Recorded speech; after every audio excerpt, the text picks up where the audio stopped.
my parents, my family has always raised me in love and to respect myself. And it was something that I really looked at. It was Jackie Gleason. Because Jackie Gleason started with the Honeymooners. Then he had the Jackie Gleason show. Then he came back again and he was doing Smokey and the Bandit and The Toy. And he was on 60 Minutes. I remember Maury Schaefer was interviewing him. And Jackie Gleason said, well, you know what they do is they put you in a lap of luxury and then they got you. And if you want to continue that, you got to do what they say. And I'd realized, oh, no. I don't want this bad that I'm going to take away my dignity. Let's go back to the words. No matter what they take from me, they can't take my dignity because the greatest love is inside of me. So it was just interesting. So one day I just said to myself, maybe it's time to move on. I'd only planned to stay at BT for a year anyway. Hi, I'm Alvin Jones, and I'm a culture builder.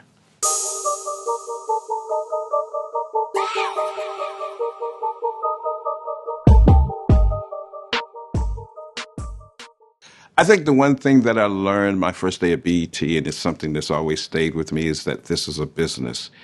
People think it was show business. It's the business of show.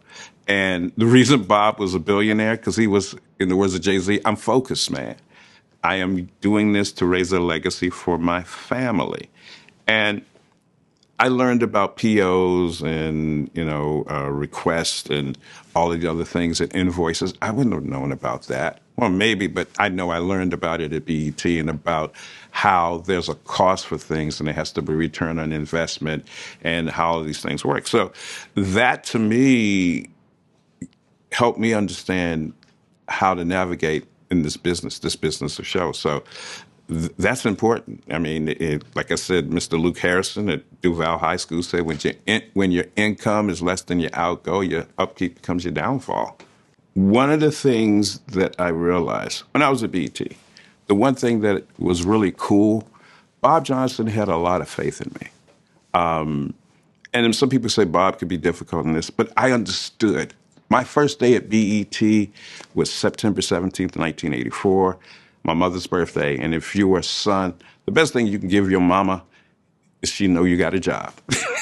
So on my mother's birthday, I got me a job. And I get there. Now, remember, I wanted to get into media when I was young. I wanted to have the first black television network. And I didn't. But I was working for the first black television network. So it's 9 o'clock. And on September 17th, 1984, 9 o'clock at 5202 River Road, Bethesda, Maryland, 20852, that was the second floor office of what was Channel 20, WDCA. And BET that day went from 20 to 40 employees. This is when BET was going to go 24 hours, because before that, BET was like from 8 p.m. to 2 a.m. So when October 1st hit, we were going to go 24 hours. And I'm geeked. Oh, man, I'm lucky. I'm working for a black television network. I got a full-time job. I don't even have to go out to L.A. Yo, we're going to do stuff for the black community. This is going to be bad. And Bob comes in, he goes, my goal is to make sure the BET is the predominant source for advertisers to reach the black community. And he said, he looked over at Jeff Lee, who was the vice president of network operations. Jeff is the one that hired me. He goes, my goal is to call Jeff from my boat and say, how's everything, Jeff? And Jeff will say, fine. He says, I'll call you tomorrow. So with that, you start seeing what this actually is about. It's a business. I had a teacher in high school, Luke Harrison, and he said, when your income is less than your outgo, your upkeep becomes your downfall. So, you can't sustain a black-owned business if you're running in the red. It's about green. We used to say red, black, and green. So I understood that even with Rap City, when I started doing these rap weeks and they started breaking ratings records, that was what Bob needed to see. Because once he saw that, his hesitation of playing rap and being concerned went out the window. So one day, we're at the annual meeting, and Bob Johnson says to the whole staff, I think Alvin is the best music programmer in the country. And that was an accolade. So my best day at BT was my worst, because guess what? Now I have a target on my back. And back then, we didn't know the term was called haters. So I had folks in the video department, I had some supervisors that did not know. Everything that I tried to do was a no, no, no, no, no. I remember up in Racine with Children's Defense Fund, and we were at, I think it was Wing Spread, and Children's Defense Fund was trying to do an incorporation with media of how to get the word out. So remember, I've always said media is important and an issue. So started building a relationship with Children's Defense Fund and Marion Wright Edelman. So there were times where they would ask me to go places, and they would ask me if I could go, and I'd go to my boss, and she would go, "Yeah, you got stuff to do." And so what we designed was when they called me, I said, "Have Marion Wright Edelman call Bob Johnson." So Marion would call Bob Johnson. Bob Johnson would call Jeff Lee. Jeff Lee would call my supervisor. She would call me into the room and goes, "Oh, you're going to have to go out of town to do such and such and such." I'm like, okay. It was already in my book. But I realized if I had asked it, she was going to tell me no. So New Kids on the Block. I remember Jamie Foster Brown, who was Sister to Sister magazine. Jamie was the associate producer for Video Soul, and she's the one that kept that together as far as the relationships with the record companies and BET and her relationship with the artists. And so Jamie and I went up, it's like February of 1988, and they were having a press thing for New Kids on the Block. And around that time in the 80s, a lot of times people were complaining about black artists that had white managers and white representation. So to me, I'm like, oh, this is interesting. Here's an all-white group with a black manager, producer, songwriter, and it was just kind of cool. I remember it was Joe McIntyre, and Joe had to be like 8. "Hey, Mr. Jones, are you going to play our video?" "Oh, no problem." So I started playing New Kids on the Block. And then we go out to the New Music Seminar. No, this was actually BRE conference in L.A., and Maurice Starr says, "You broke the group." I'm like, "What do you mean?" He said, "Yeah. New Kids on the Block was considered an R&B group. They weren't considered a pop, so the pop stations, and some of us in here know about radio promotion. So they didn't even promote New Kids on the Block on the pop side, just R&B. But there was a station in Tampa that was a pop station that went to the CBS promotion person. "Hey, I want to copy this New Kids on the Block." They don't know anything about that. "Yeah, I saw it on BET." So that's how it got broken. So Maurice and I talked about that, and I said, "Oh, you know what I want to do? I want to do a Christmas special." Because I had done one with the Jets, I'd done one with New Edition. I wanted to do a Christmas special with New Kids on the Block. And so that was 1990. 1990, New Kids on the Block grossed $900 million in sales. They were big, but that was also the 10th anniversary of BET. Curtis Simons, who was the head of affiliate marketing, and my buddy Clint Evans, who was affiliate marketing, he was based here, and he still lives in Chicago. We were trying to figure ways, because the way it works is you get paid, I think at that time it may still be 6 cents per subscriber per month for every subscriber you have, according to the cable agreement. And so the more homes that we're in with BET, the more money that they make off the subscribers, but also you get a bigger chance to get a larger ratings base, which means more money also. Because remember, Bob's like, I want to be the predominant source for advertisers to reach the African-American community. But numbers are numbers. And so I realized, shoot, having New Kids on the Block for a Christmas special, that's going to take BET to the next level. 10th anniversary BET, because New Kids on the Block had, if you think Beyonce has or Taylor Swift has a PR campaign, New Kids on the Block was amazing. And the fact that we were on BET, I knew it was going to happen. You had to say we were on Black Entertainment Television, to say BET. And when little white girls about anywhere from 8 to 15 find out that there's a New Kids on the Block Christmas special on BET, and they ain't got BET, they going down to them cable systems and they going to riot. So I knew that was going to happen. And so New Kids were on tour, and we were trying to figure out how to do it. It was just simple. We got the videos. We're going to go do ins and outs, splice it together. There you go. So all I needed to do is to find a location. So they were going to be in Philadelphia, and they're also going to be in Boston. So we had to. So I said, let's just do Philadelphia. So I put in for crew. That crew got denied. So I went to my boss, like I said, the person who wasn't really feeling me, and I'm like, okay, what's going on?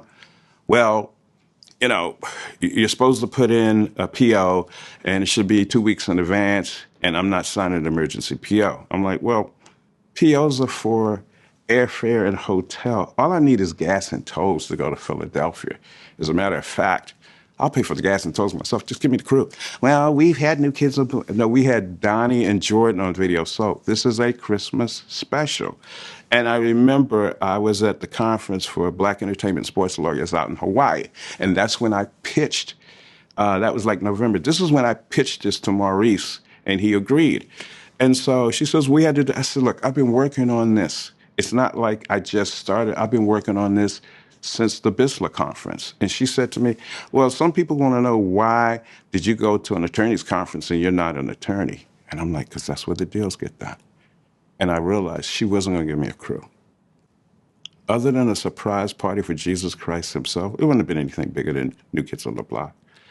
It would have done so much for BET. But what I realized, like I said, when Bob gave me that accolades, he put a target on my back.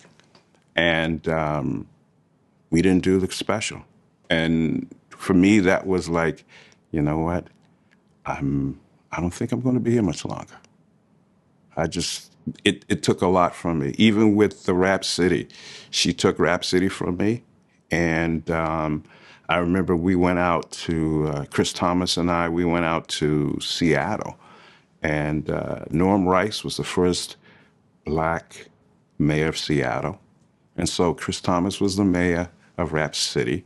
And so we set up something with Sir Mix-a-Lot. So the mayor of Seattle sees the mayor of Rap City. We got coverage on NBC down there because it was just historic Black History Month.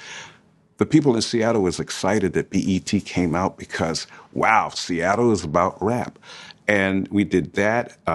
Reverend Charles Williams with Indiana Black Expo brought Chris and I there. We had Third Base, we had Stetsasonic, and we talked to the kids at this high school, Jefferson High School.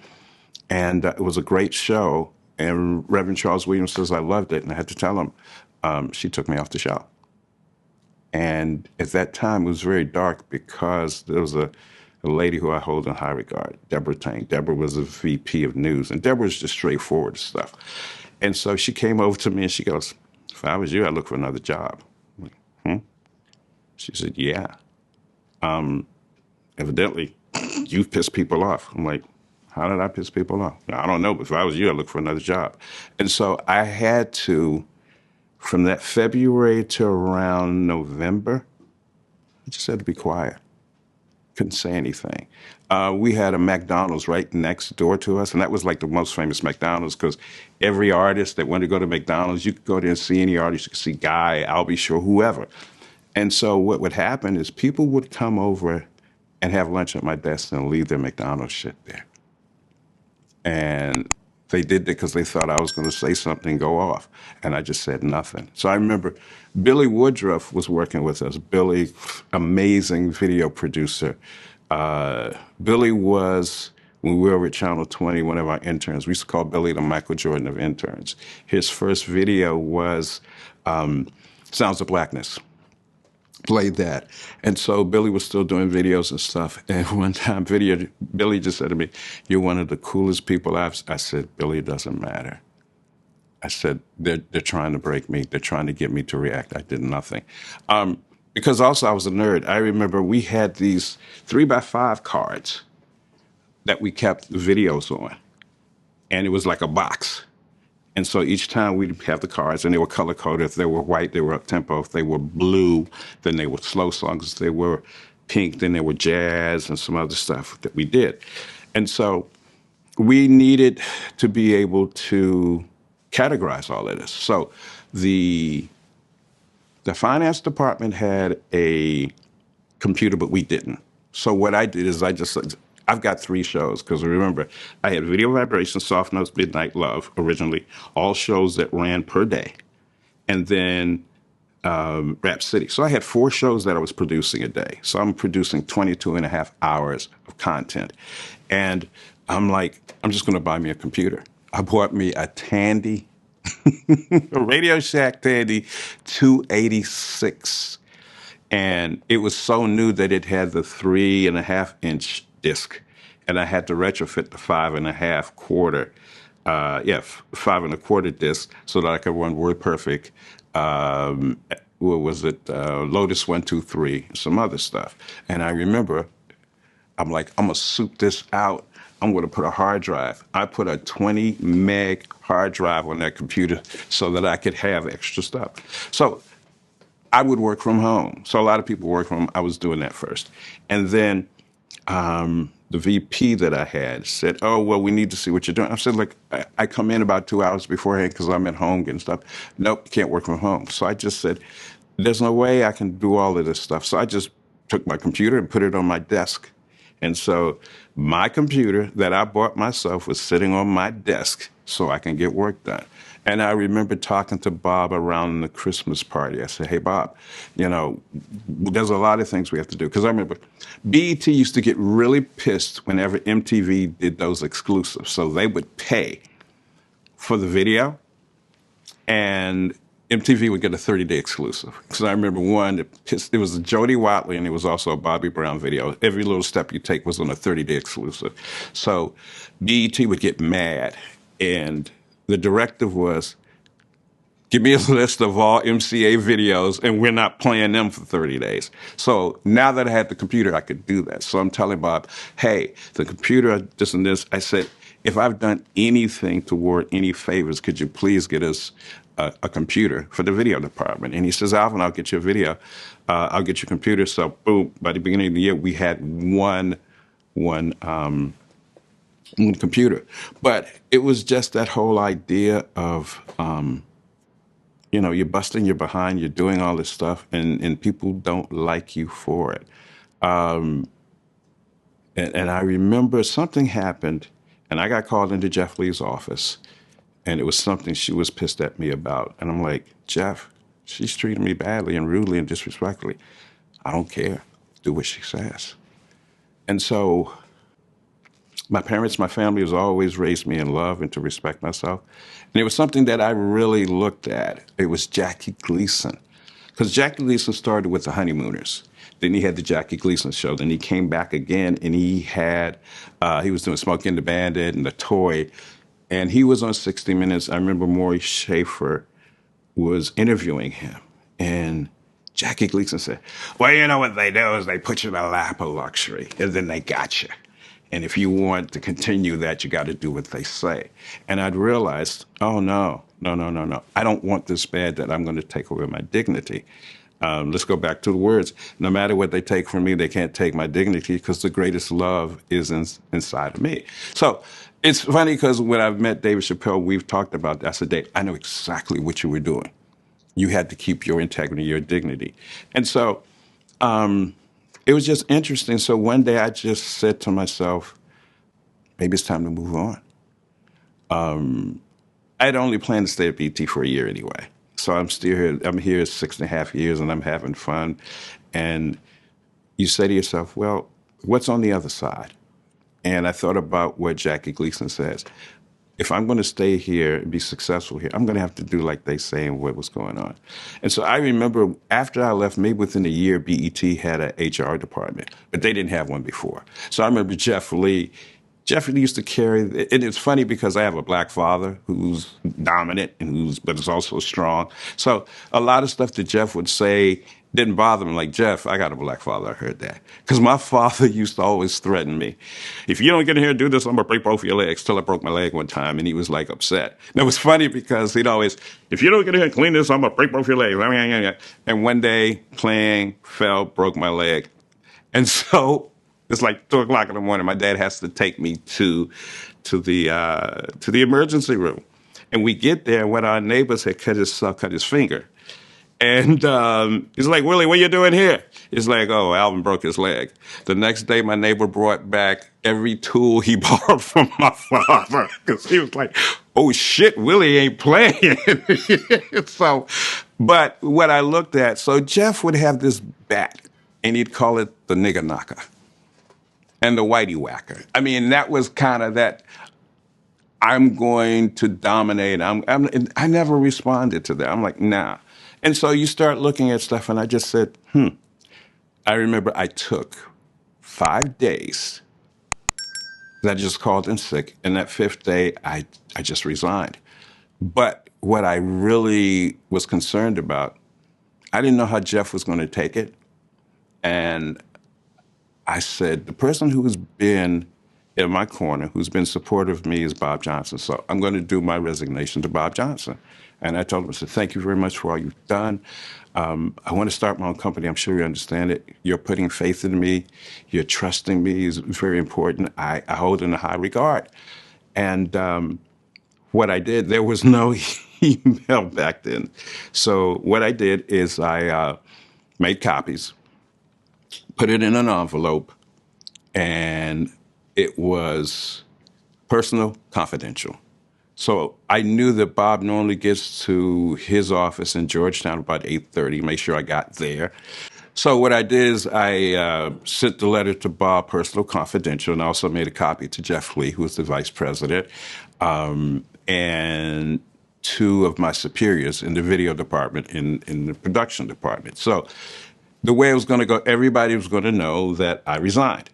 Bob and Jeff were going to go to Impact, which was a music conference in Atlantic City. So in those days, what you do, you hop on the train, and BET was right around the corner. So Bob and Jeff were getting on the train together. So evidently, Jeff did not come into the office to get his letter.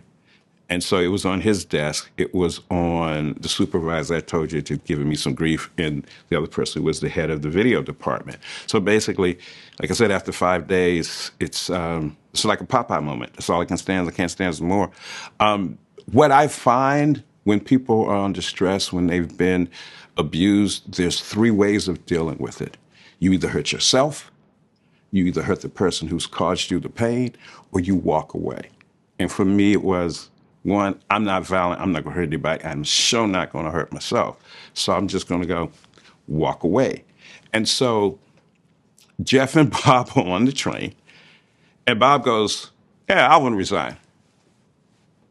And Jeff goes, what are you talking about, Bob? I want to resign. He said, no, I want to resign. Jeff, what are you talking about? Bob, what are you talking about? No, Jeff, here's the letter that Alvin wrote. He resigned. So I think that was kind of the talk of the that conference, the Impact, because when I got back, it's like, oh man, Alvin resigned. And I was just like, yo, how much did you think you were going to put on me? How much disrespect did you think you were going to give me? And so we're in a business where people want to take from you as much as they can. And then, like Michael Jackson said, they'll kick you in the beach and they tell you it's fair. No.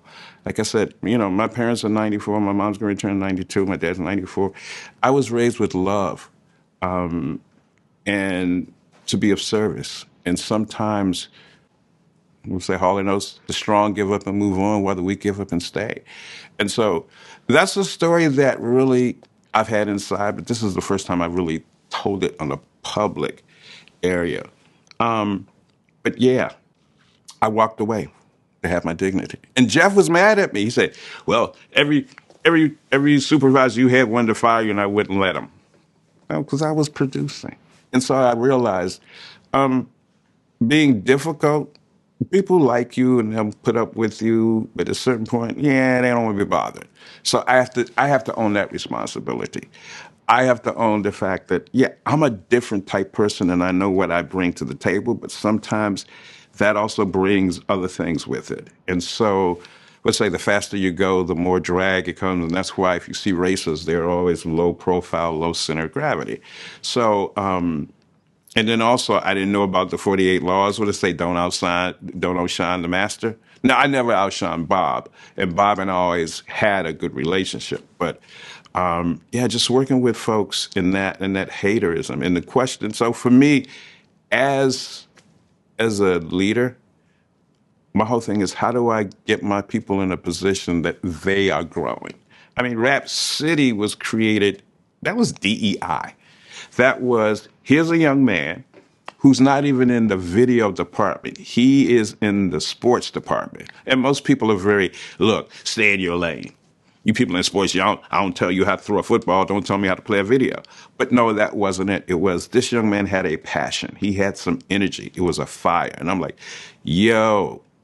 And we talk about that in the documentary Welcome to Rap City, where everybody's like, man, stop talking about this hip hop stuff. It's just on the fringe. I'm like, no, tell me more. Tell me more. So for me, it's always about how do we empower folks, you know. Like I said, I'm so proud of Billy Woodruff. Billy is the Michael Jordan of interns. We knew that. So for a young black man to do the Celine Dion video for Titanic, amazing. Surprising, no, because that's what Billy was. So for me, being around people who are creative, people who do things, that's what I like doing. You know, my job now is do people know who I am and what I'm doing? How do I use that goodwill for the next generation of people? Recently, I lost my wife. She and I were married for 20 years, separated for 10. We lived down the hall from each other. We were friends to the end. We never had children. And so what I look at is the creatives who I work with and I help, that's my legacy. So seeing a person like Billy do well is my legacy. Earlier, my cousin Jeff, who's a videographer, is my legacy. There's a guy out of D.C., DJ Flavor with Kiss FM and Radio 1. I knew him since he was 14. He's my legacy. So what I'm doing now, this next 6 to 5 years, is to build a legacy. So it goes back to what I saw when I was 4 years old, and that was media is good to help people. So that's where I realized that's what my mission is.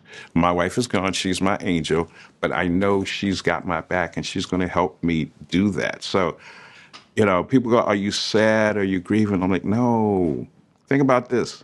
I already know I'm a handful. Like I said, Deborah Tang told me, yeah, you can get fired. Jeff Lee was mad at me. So to put up with me, so I know I'm a handful. So for Olga to put up with me and marry me, she's got to go to heaven, because there are going to be billions of people after I'm gone. There's billions of people on Earth now, and there have been billions of people before I came along. And of all those billions of people, she was the only person brave enough to marry me. So Olga, have your love. Thank you for your love. Hey, I'm Alvin Jones. Welcome. You are experiencing 247hh.com.